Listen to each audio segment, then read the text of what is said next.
Hi viewers, welcome to our channel. ప్రస్తుతం మనతో పాటు దాము బాలాజీ గారు సీనియర్ జర్నలిస్ట్ ఉన్నారు. వారితో ఒకసారి మాట్లాడదాం. సార్ నమస్కారం. నమస్తే. సార్, జగన్మోహన్ రెడ్డి గారి ఇంట్లో ఆస్తుల వివాదం నడుస్తున్న నేపథ్యంలో ఒక వార్త, అంటే జగన్మోహన్ రెడ్డి గారు చెప్పినట్టుగా వైరల్ అవుతుంది. షర్మిల గారు అత్యాశకు పోయి విజయమ్మ గారిని బ్లాక్మెయిల్ చేసి తన మొత్తం ఆస్తిని కూడా కాజేయడానికి ప్రయత్నాలు చేసింది అని చెప్పేసి జగన్మోహన్ రెడ్డి గారు ఆరోపించినట్టుగా వార్తలు వినిపిస్తున్నాయి. సార్, మరి నిజంగా షర్మిల గారు ఈ విధంగా బ్లాక్మెయిల్ చేసి ఇటువంటి నాటకం ఆడుతున్నారా? మరి మీరేం చెప్తారు సార్ ఈ వార్త?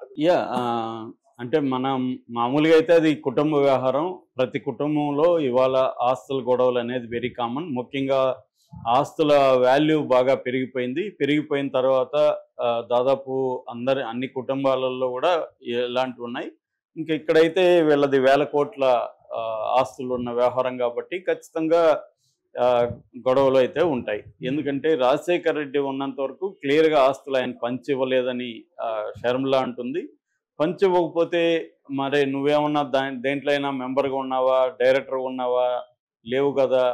పెట్టుబడులు దేంట్లో పెట్టలేదు. ఏ సంస్థ అభివృద్ధికి నువ్వేం పాటుపడలేదు. కేసులు పెడితే కేసులు నీ మీద లేవు. అంటే నీకు ఆస్తులకి ఏ రకమైన సంబంధం లేదు.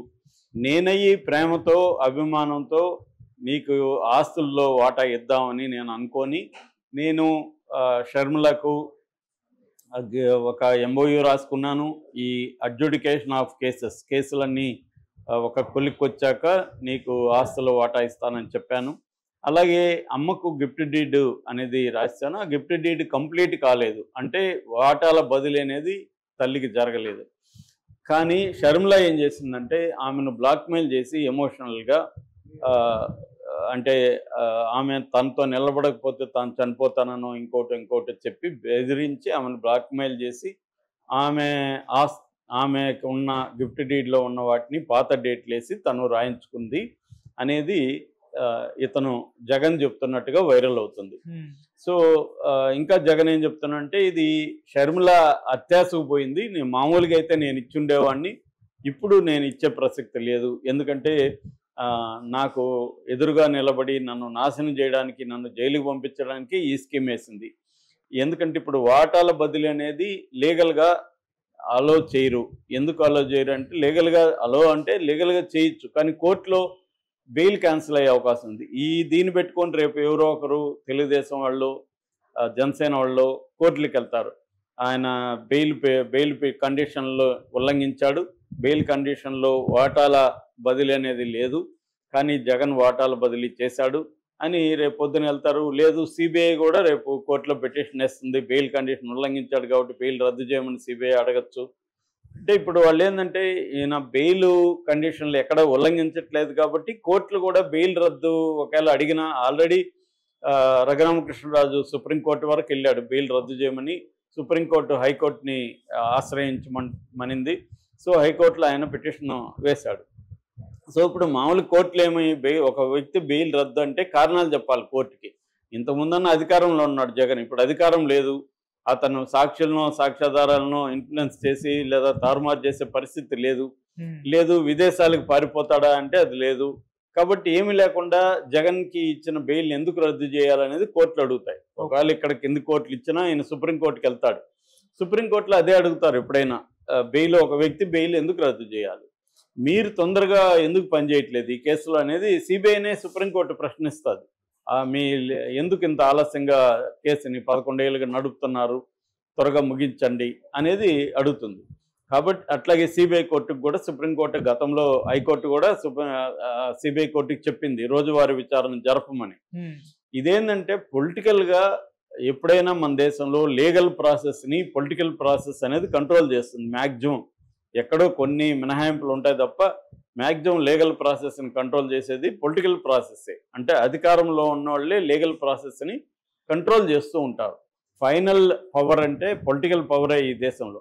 ఆ పొలిటికల్ పవర్ వెనక మళ్ళీ ఎకనామిక్ పవర్ ఉండొచ్చు. అంటే అదాని అంబానీలు కలిపి మోడీని కంట్రోల్ చేయొచ్చు, అది వేరే వ్యవహారం. సో ఓవరాల్గా అధికారం అనేది ఇంపార్టెంట్. అధికారంలో ఎవరుంటే వాళ్ళు మిగతా అన్ని వ్యవస్థల్ని కంట్రోల్ చేయగలుగుతా ఉన్నారు.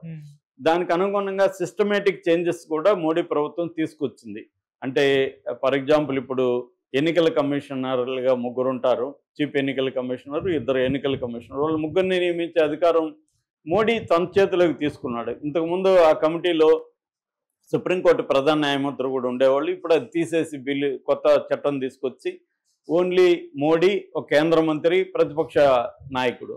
సో ఆటోమేటిక్గా 3లో ప్రతిపక్ష నాయకుడు వ్యతిరేకించినా కూడా మెజారిటీ 2 కాబట్టి 2 డెసిషన్లే ఫైనల్ అవుతాయి. సో అల్టిమేట్గా మోడీ అనుకున్న వాళ్ళే అక్కడ కమిషనర్లుగా ఉంటారు.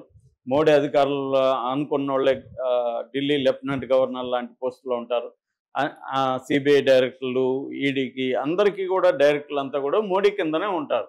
కాబట్టి మోడీ చెప్పినట్టుగానే పిఎంఓ చెప్పినట్టుగానే వీళ్ళందరూ వ్యవహరించకపోతే వాళ్ళ పోస్టులు ఊడిపోతాయి. కాబట్టి వ్యవహరిస్తారు ఎవరైనా. సో ఈ మొత్తం నేపథ్యంలో జరుగుతూ ఉంటాయి. కాబట్టి జగన్ మీద ఉన్న కేసులు కూడా మోడీ అనుకుంటే త్వరగా వస్తాయి. మోడీ అనుకోవట్లే. ఎందుకంటే మోడీకి జగన్ బలంగా ఉండడం అవసరం. ఇప్పటికీ మరి మారుతుందో నాకు తెలియదు. ప్రజెంట్ సిచ్యువేషన్ వరకు ఏంటంటే చంద్రబాబుని మోడీ కానీ జగన్ని బలహీనపరిస్తే చంద్రబాబు బలపడతాడు. చంద్రబాబు బలపడడం మోడీకి ఇష్టం లేదు. అందుకని మోడీ జగన్ని సేవ్ చేస్తున్నాడు. దీన్ని ప్రెజర్ చేసే పరిస్థితి చంద్రబాబుకి లేదు. చంద్రబాబును మోడీ ప్రెజర్ చేసి మోడీని జగన్ని త్వరగా జగన్ కేసులు విచారణకు వచ్చేట్టుగా, జగన్కి శిక్షలు పడేట్టుగా చేయమనో, లేకపోతే బెయిల్ రద్దు చేసే విధంగా ప్లాన్ చేయమనో చంద్రబాబు ప్రెజర్ చేసే పరిస్థితిలో లేడు. సో అందుకని ఇటుపక్క షర్మిలాని తెలుగుదేశం పార్టీ కానీ మీడియా కానీ పైకెత్తుతుంది. సో షర్మిలాని చంద్రబాబుకి జగన్కి యాంటీగా గట్టిగా తీసుకురావడం ద్వారా వాళ్ళు పొలిటికల్ గెయిన్ పొందాలనేది వాళ్ళకున్న ప్లాన్. దీంట్లో భాగంగా షర్మిలకు కూడా ఏంటి, షర్మిల తన ఆశించిన పొలిటికల్ పవర్ అనేది జగన్ అలో చేయలేదు. జగన్కి ఒక భయం ఉన్నట్టుంది. ఈమెకి కానీ ఏమన్నా ఎంపీలు ఇస్తే ఈమె ఒక పవర్ సెంటర్గా మారిపోతుందని జగన్ ఉన్న భయమే ఆమెను దూరం పెట్టేట్టుగా చేసింది. నిజానికి షర్మిల, ఇటు విజయమ్మ జగన్ జైల్లో ఉన్నప్పుడు వైసీపీని పార్టీని నిలబెట్టడంలో వాళ్ళ పాత్ర చాలా ఉంది. సో కానీ ఆ రకంగా చూసుకున్నప్పుడు షర్మిలకి ఒక ఎంపీగా ఇవ్వడం అనేది పెద్ద విషయం కాదు. ఒక మంత్రి పదవి ఇవ్వడం పెద్ద విషయం కాదు. కానీ ఇప్పుడు దాన్ని ఏమంటారు, జగన్ మాట్లాడేది ఏంటంటే ఒకే కుటుంబంలో ఒకేసారి సైమల్టేనియస్గా పదవులు ఉండడం కరెక్ట్ కాదు అంటాడు. ఎవరు చేయకుండా ఉన్నారు? ఇప్పుడు చంద్రబాబు, లోకేష్ తండ్రి కొడుకులు, మొత్తం వాళ్ళిద్దరిదే రాజ్యం. అక్కడ పవన్ కళ్యాణ్, నాగబాబు, ఇక్కడ కేసీఆర్, ఇక్కడ రేవంత్ రెడ్డి బ్రదర్స్. ఏ రాష్ట్రంలో ఉన్నారు? అన్ని చోట్ల వీళ్ళే ఉన్నారు. ఇప్పుడు స్టాలిన్ వాళ్ళ కొడుకు ఉదయనిధి స్టాలిన్ ఉప ముఖ్యమంత్రి, ముఖ్యమంత్రి. కాబట్టి ఇక్కడ ఫ్యామిలీ పాలిటిక్స్ లేకుండా ఏ రాష్ట్రం కూడా లేదు, దేశం కూడా లేదు. ఈ కాంటెక్స్లో జగన్ అది చెప్పే కారణం పిచ్చి కారణమే. అట్లా అనుకుంటే ఇప్పుడు వాళ్ళ నాన్న ఉన్నప్పుడు వాళ్ళ నాన్న తర్వాత ఇతను ఎందుకు ఎంపీగా పోటీ చేశాడు? కాబట్టి ఇక్కడ ఏంటంటే జగన్కి భయం ఉంది. షర్మిలకి మనం ఏదన్నా ఇస్తే పార్టీలో, ప్రభుత్వంలో ఆమెకి ఇంపార్టెన్స్ ఇస్తే ఆమె ఒక పవర్ సెంటర్ అయి కూర్చుంటుంది, మళ్ళీ తలనొప్పిగా మారుతుంది అని ఆమెను దూరం పెట్టాడు. అది ఆమెకు కాలింది. రెండవది ఆస్తులు. నాన్న ఇన్ఫ్లుయెన్స్ ఉపయోగించుకునే కదా ఇతను పెంచుకోగలిగాడు ఆస్తులు. నాన్న ఇన్ఫ్లుయెన్స్లో నాకు కూడా వాటా కావాలనేది ఆమె లాజిక్. ఇది లీగల్గా నిలబడదు. ఆమెకు తెలుసు లీగల్గా ఇప్పుడు నువ్వు నాన్న సంపాదించంటే నీ నాన్న జగన్ సంపాదించిన ఆస్తులుగానే అది పరిగణలోకి తీసుకుంటుంది లీగల్గా. అందుకని లీగల్గా జగన్ ఆస్తుల్లో ఆమెకు